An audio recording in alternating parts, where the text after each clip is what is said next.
Bismillah ar-Rahman ar-Rahim wa salatu salam ala ashraf al-anbiya al-mursalin amma ba'd. Voilà, petite vidéo en réponse à petite vidéo réaction à ce qui m'est arrivé. Donc voilà, j'avais préparé une vidéo intitulée Maghrébin identitaire 4. Je l'avais préparée avant-hier, donc je l'ai publiée dans la nuit. Et le matin, à mon grand étonnement, vidéo supprimée. J'ai reçu la notification YouTube comme quoi elle était comme quoi contenu inapproprié, elle a dû être supprimée. Donc voilà, pour une chaîne que j'ai créée le 22 décembre qui totalise 49 vues, 49 vues, je suis déjà signalé. Donc petit message à celui qui doit se réjouir là de son forfait là, ce petit khabith. J'ai pas quitté Harki, Biya, Chivatos ou Sayan, mais Mohim, voilà. Ça t'inquiète déjà des vidéos comme ça? Eh ben mon Dieu, ben, tu sais pas ce qui t'attend parce que là, je vais envoyer, ça va y aller quoi. Là, ça va être, je vais être plus prolifique que Bollywood. Donc voilà, te crois pas intouchable, te crois pas intouchable. D'ailleurs, attends, d'abord je vais juste clarifier quelque chose. Après, j'en reviens à toi. Voilà aussi, puisque le contenu dénonçait la violence accrue et qui semble se démocratiser là et perpétrée par des subsahariens qui frappent nos sœurs, des maghrébines mariées avec des enfants. Et il y en a une qui s'était faite agresser dans une rame de RER, un RER que je prenais, le RER E. Elle s'est pris un coup de poing dans la figure, il lui a cassé le nez. Avec toutes les insultes pendant la Coupe du Monde, les allusions. En fait, ils parlent, ils savent qu'ils sont protégés. Et nous, on ne dit rien, on laisse faire, on laisse parler. Donc voilà, ils prennent vraiment la confiance. Donc il faut vraiment mettre un terme à ça. Voilà. Donc il y a certains endroits qui sont plus touchés, notamment la capitale. Bon, ben, c'est comme ça, il y a une forte communauté. Donc petit à petit, je sais, j'ai travaillé sur Paris. Je vous ai dit, j'étais dans le désavantage. J'ai travaillé sur plusieurs années. J'ai fait beaucoup d'intérim. Donc je connais un peu la mentalité. Je sais que les gens, ils sont pressés, ils n'ont pas le temps. Mais l'honneur, tout ça, faut pas laisser. C'est pas quelque chose à négliger. Même si tu veux pas trop tourner face à des petits kharraïs, mais là, c'est devenu trop gros. Donc, je sais pas, machallah, il y a du personnel à Paris, il y a beaucoup de cités, il y a énormément, il y a 10 millions d'habitants, voire plus. On sait même pas, voire plus.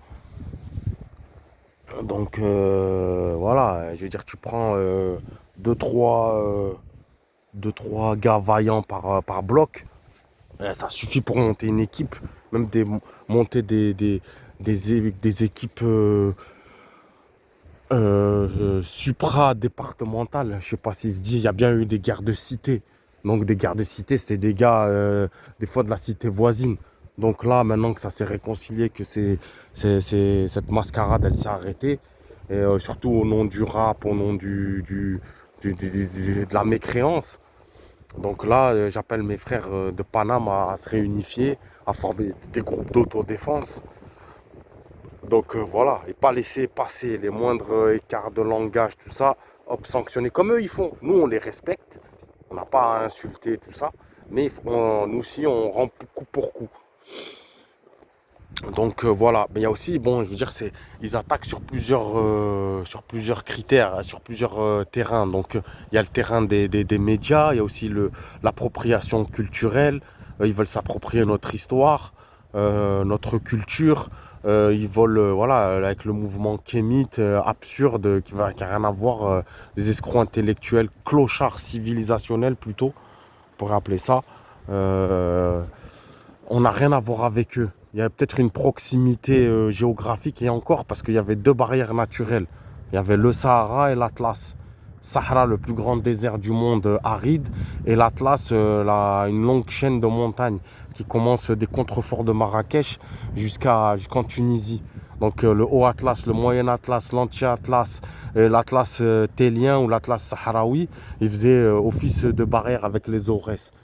Donc il n'y a pas besoin Et ils savent pas naviguer dans le désert, ils savent pas bouger. Tandis que nous, on sait, on a domestiqué les chevaux, on est des cavaliers hors pair reconnus dans le monde entier. La cavalerie numide ou le pur sang arabe, tout ça, c'est reconnu dans le monde. Le cheval barbe, l'arabe barbe, l'espèce endémique, même tous ceux qui ont le Mustang qui a été importé en Andalousie.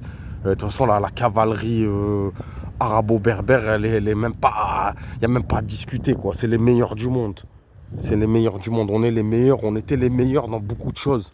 Mes frères et sœurs, faut se motiver, faut pas se mentir. Je vous raconte, je vous fais pas des faux compliments. On était quelque chose qu'on a haja, qu'on a abtal, on était des héros. Je sais pas pourquoi on a chuté. Donc il y a des causes. Il y a aussi des causes, l'éloignement de l'islam, beaucoup ça. Et ils nous attaquent sur ça justement. Je voulais parler vite fait aussi du grand hypocrite Akbar al-Munafiq, Alpha 520, Na'latallah alik, qui parlait de scission avec les Maghrébins et qui veut plus tenir, fallait se dissocier des mosquées arabes maghrébines. Tant mieux fait si tu penses que c'est nous, on vous a appris l'islam, c'est nous, on vous a, on vous a éduqué. Koutou Araya, vous étiez nus. Vous courez nus dans la savane. C'est nous, on vous a habillés, on vous a civilisés. Après, l'esclavage, oui, je nie pas, il y avait des trucs, mais crois-moi que j'en parlerai plus tard. L'esclavage subsaharien, c'était vraiment quand il n'y avait rien à se mettre sous la dent. Ils avaient d'autres fonctions. C'est pas un esclavage qui a permis la productivité ou l'augmentation des rendements. Loin de là. J'expliquerai la spécificité de l'esclavagisme subsaharien. Donc pour revenir à cet hypocrite, une fois qu'il a bien mangé à Clignancourt, il a pris les sous, il s'est monté une petite affaire au Sénégal, dans son pays. Ben, tant mieux voilà. Mais maintenant il critique beaucoup le Maroc. On sait il est jaloux, il a la haine. Il a la haine, ils se disent comment nos voisins du Nord, ils ont pu influencer le monde pendant des siècles. Et comment nous, on n'est rien, on n'a aucune empreinte dans l'histoire, rien. On n'existe pas, c'est le néant. Oui, existe, mais sans apporter aucune contribution. Et c'est l'exception noire, hein, c'est pas d'autres trucs. Hein. Il y a vraiment l'extrême sud, mais vous prenez l'Asie, la Chine a une grande civilisation, même les Khmers, l'Indochine, l'Asie centrale, tous ont des héros, ont une histoire. Mais eux, ils ont une histoire, mais elle est vide. Il n'y a rien, c'est du temps passé. Donc on en reviendra après avec ces voleurs, les kémites. Je me demande comment ils font pour dormir, comment ils s'inventer, se dire allez on va attaquer les Maghrébins, on va leur piquer 2-3 héros, on va attaquer les Égyptiens, on va prendre dire des pharaons noirs. Je sais pas comment ils font. Moi j'ai honte, j'aurais honte, je pourrais pas dire ouais Vercingétorix c'est un Maghrébin. Ou Jules César il a du sang maghrébin. C'est quoi ces trucs là? Qu'est-ce que c'est ces conneries là? Bon bref, donc j'avais fait une analyse aussi coranique via les versets. De toute façon, voilà, comme je vous ai dit, eux, ils ne savaient pas se guider. Donc ils ne pouvaient pas nous venir ils ne pouvaient pas se déplacer dans le désert. Ils sont restés confinés entre la forêt équatoriale et le Sahel. Ils ne pouvaient pas, il n'y a que les Touaregs qui avaient domestiqué les dromadaires, les chevaux, les pur sang, arabes barbes, tout ça, les chevaux, une cavalerie. Et comme dit le Coran, وَبِالنَّجْمِ هُمْ يَهْتَدُونَ وَعَلَامَاتٍ وَبِالنَّجْمِ هُمْ يَهْتَدُونَ. Donc voilà, et des signes dans les cieux, et ils se guident avec les étoiles. Avec l'étoile, ils se guident. Non, avec l'étoile, ils se repèrent. Voilà, fait surat al-Nahl. Donc je veux dire aussi pas d'astronomes, ils n'ont pas d'astronomie. Donc qu'est-ce que vous voulez qui crée une civilisation? Ils n'étaient même pas capables de lever la tête, lire le ciel. Bon, voilà, bon, donc qu'est-ce que je voulais que je vous dise? Donc, donc voilà, il y avait ça et c'était aussi pour expliquer pourquoi il y avait le métissage, beaucoup de métissage. Donc ça pouvait s'expliquer aussi par le Coran. Donc j'avais expliqué que par la zina, la fornication, l'adultère, et malheureusement Paris est une ville où il y a beaucoup de fornication, c'est une ville de débauche. Donc, et comme j'avais dit auparavant, c'est que la zina elle est pas loin du shirk. Dans les versets du Coran, il y a toujours, quand il y a la zina, le shirk, il est pas loin. Par exemple, sur les 4 versets de la zina, il y en a 3, il y a du shirk. Vous voyez? Donc c'est الزانية والزاني فاجلدوا كل واحد منهما 100 جلدة ولا تأخذكم بهما رأفة في دين الله إن كنتم تؤمنون بالله واليوم الآخر وليشهد عذابهما طائف من المؤمنين الزاني لا ينكح إلى زانية أو مشركة الزانية الزاني لا ينكح إلى زانية أو مشركة. Tu vois, il y a zani le mushrik. Après un autre verset dans une autre sourate الذين لا يدعون مع الله إلها آخر ولا يقتلون النفس التي حرم الله إلا بالحق ولا يزنون الذين لا يدعون مع الله إلها آخر ولا يزنون ومن يفعل ذلك يلقى أثاما. Donc celui qui fait ce péché, il aura l'ithm. Et qu'est-ce qui se passe quand tu fais l'ithm? Le shaitan, il te descend dessus, il te possède direct. Alors oui, donc هل أنبئكم على من تنزل الشياطين تنزلوا على كل أفاك أثيم. تنزل, la descente des shayatin, ils descendent sur l'athim. Et la fornication fait partie du ithm. Et le dernier verset, يا أيها النبي إذا جاءك مؤمنة يبيعنك على أن لا يشركنا بالله شيئا ولا يسرقنا ولا يزنينا ولا يأتينا ببهتان يفترنه بين أيديهن وأرجلهن ولا يعصينك في معروف فبيعهن واستغفر لهن الله إن الله غفور رحيم. Vous voyez, 3 sur 4. Et l'autre, le verset de la zina, c'est ولا تقربوا الزنا إنه كان فحيشة وساء سبيلا. Elle fait partie de la fahsha. La fahsha, c'est les turpitudes, c'est aussi les gros péchés sexuels, la déviance, l'homosexualité, tout ça, mais on en reviendra plus tard, Inch'Allah.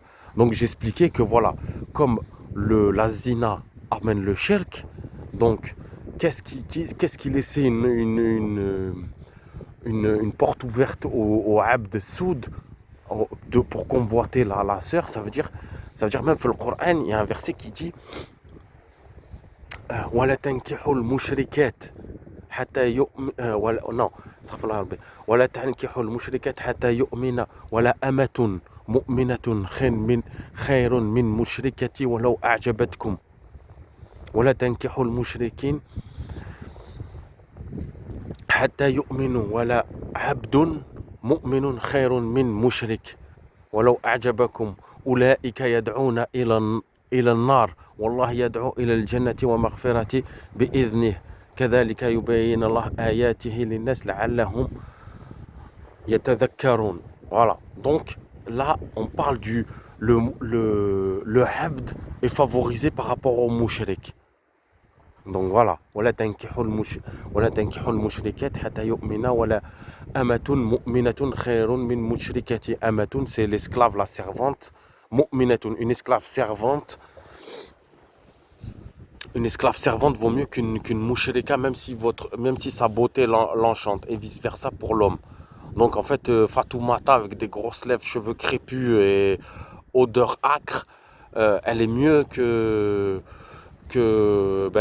Kenza, la voluptueuse, mais qui adore des divinités.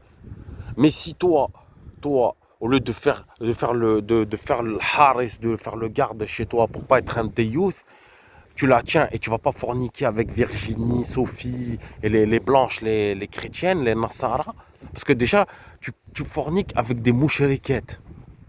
Elles sont pas chrétiennes, elles sont chrétiennes que si elles sont d'origine, elles sont de Ahl al-Kitab, mais elles sont pas pratiquantes. Donc elles sont pas totalement, elles sont dans la mécréance. Donc c'est des moucheriquettes. Donc toi tu vas dire ouais, ma soeur elle reste chez moi et moi je vais avec Virginie, Sophie, Amandine, Aurore et voilà. Je m'adonne au plaisir de la chair. Mais non. Toi, tu t'adonnes à ça, donc maintenant, tu deviens mouchrik et tu n'es plus licite pour Fatima, Aïcha, Khadija, tout ça. Et là, il y a Bakary qui la joue mu'min, Mamadou, Konaté, Konakri, tout ce que vous voulez. Et lui, il se rapproche. Il vient, oui, machallah, il est dans le djinn, voilà, il a une belle voix, les noirs, ils ont une belle voix, ils récitent le Coran et tout. Et là. Et tu vois, il a comblé. Et le shaitan lui a facilité. Parce que Allah, quand il fait descendre Akrakumullah. Afwan, si Allah il fait descendre un verset avec un mécanisme, ça veut dire que telle action provoque telle action. Si c'est dans le mal, le shaitan il sera là à l'étudier. Donc c'est pour ça que l'abd, ça a beaucoup marché avec les noirs musulmans. Pourquoi ça n'a pas marché avec les Français? Parce que les Français sont mouchriques. Vous voyez, il y a un autre verset, ça veut dire que le mouchrik, bon après il y a des exceptions, mais je veux dire dans la logique, le mouchrik, il ne peut pas s'approcher de la maghrébine, le mouchrik blanc. Mais le noir musulman, il peut s'approcher. Il a une brèche. Il a une brèche que le shaitan lui facilite. Donc c'est pour ça qu'ils sont... voilà, ça marche sur les sœurs. C'est juste une question de ça. Tandis que si dans la famille, le frère, il fait pas la fornication, tout ça, les sœurs, elles bougeront pas. Ça, je vous le garantis. Si toi tu vas forniquer et tu fais genre Zama le prédateur avec tes sœurs, tout ça, eh ben ça marchera pas. Ça marchera pas. Donc toi aussi, la chasteté, elle va pour tous les membres de la famille. Et surtout pour la femme, parce que la femme c'est physiologique, comme il y a la membrane de la virginité, il y a le Khatem al-Abkara, le sceau de la virginité. Donc c'est voilà. Parce que la matrice, elle vient de Rahm. Rahm, Rahman, c'est la racine, la miséricorde. Et Allah, il supporte pas que quelque chose de illicite, il pénètre. Encore moins de la semence de mécréants. Bon, excusez-moi, ça va couper la batterie, j'ai plus trop de batterie. Donc je continuerai la vidéo. Donc Maghrébin identitaire 4. Voilà, et je vais m'occuper du troll. Salam alaikum.